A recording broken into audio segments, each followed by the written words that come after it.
আমি হচ্ছে ইসরাফিল ফরাজি। আমি জুলাইকের সংগঠক হাদি ভাইয়ের সাথে কাজ করি। আমার পাশে আছে ডাকসুর স্বাস্থ্য বিষয়ক সম্পাদক আব্দুল্লাল মিনহাজ ভাইও আমাদের জুলাইকের সাথে যুক্ত এবং ঢাকা ইউনিভার্সিটির ডাকসুর নেতা। আমরা আসলে আজকে যেই ঘটনাটি ঘটেছে সেটা আমরা আমাদের যে টিম ছিল আজকে প্রচারণার টিমে, সেই প্রচারণা টিমে আমাদের দুইজন অলরেডি মতিঝিল যে ডিসি আছেন হারুন ভাই, তার সাথে এই স্পটে গিয়েছেন যেখানে জুমার নামাজের সময় তারা ছিল যারা গুলি করেছেন।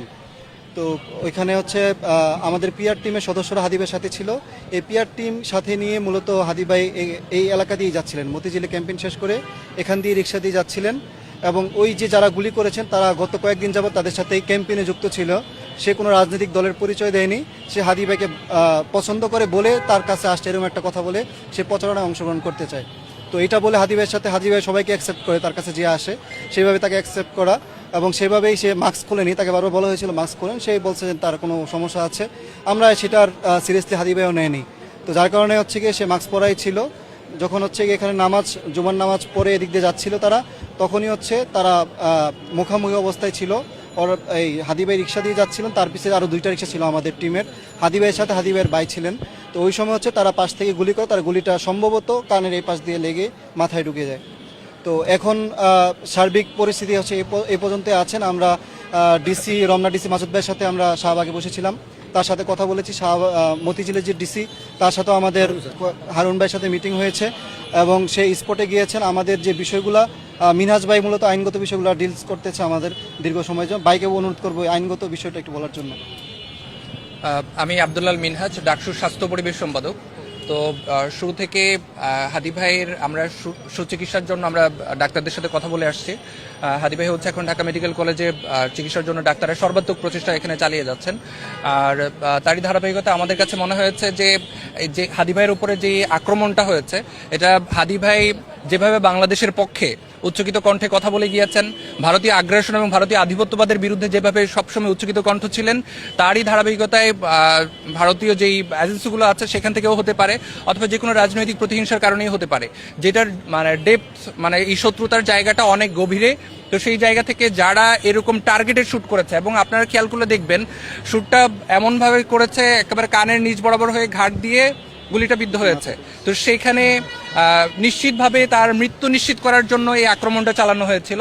তো সেই জায়গা থেকে যারা এরকম পরিকল্পিতভাবে টার্গেটেড শট করেছে, তারা আমাদের আশঙ্কা হচ্ছে যে কোনোভাবে প্রমাণটাও লুকিয়ে ফেলার চেষ্টা করবে। তো সেই জায়গা থেকে হাদিবের উন্নত চিকিৎসার পাশাপাশি এই আইনি পদক্ষেপগুলো যেন পিছিয়ে না থাকে, সেই জন্য আমরা সাথে সাথেই হচ্ছে আমাদের রমনার ডিসি যিনি আছেন মাসুদ ভাই এবং মতিঝিলের যিনি ডিসি আছেন হারুন ভাই, ওনাদের দ্বারস্থ হয়েছে, যেহেতু এটা মতিঝিল থানার আন্ডারে এবং আমাদের দুইজন ডিসিকেই আমরা সার্বিক তথ্য প্রমাণ সংগ্রহ করার জন্য এখনো পর্যন্ত প্রেসার দিয়ে যাচ্ছি। তো সেখানে সাথে ছিলেন দুইজন আমাদের ইনকিলাব মঞ্চেরই রাফসান এবং হচ্ছে রাকিব রাফি। তো এই যে তারাই মূলত হচ্ছে হাদি ভাইকে গুলিবিদ্ধ হওয়ার পরে হাসপাতালে নিয়ে গেছেন। আপনারা রিক্সার মধ্যে যেই ছবিটা দেখেছেন, যেই হাদি ভাইকে যে দুইজন ধরে রেখেছে, তারা হচ্ছে একজন রাফসান আর একজন রাফি। তো তাদেরকে আমরা এখানে নিয়ে আসছি এবং এখন ডিসি পল্টনের যিনি ডিসি আছেন মতিঝিল, তো মতিঝিলের ডিসি হারুন ভাইয়ের সাথে ওনারা আছেন, সরাসরি প্রত্যেকটা জায়গা ভিজিট করছেন।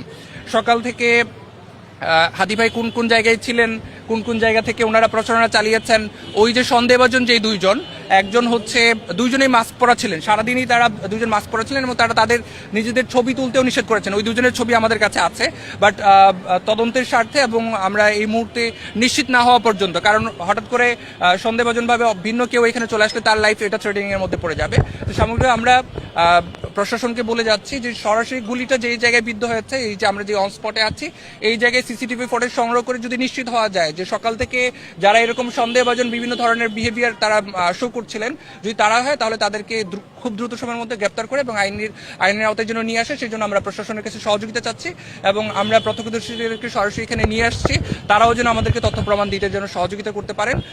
এই হচ্ছে এখনো পর্যন্ত সামগ্রিক অগ্রগতি।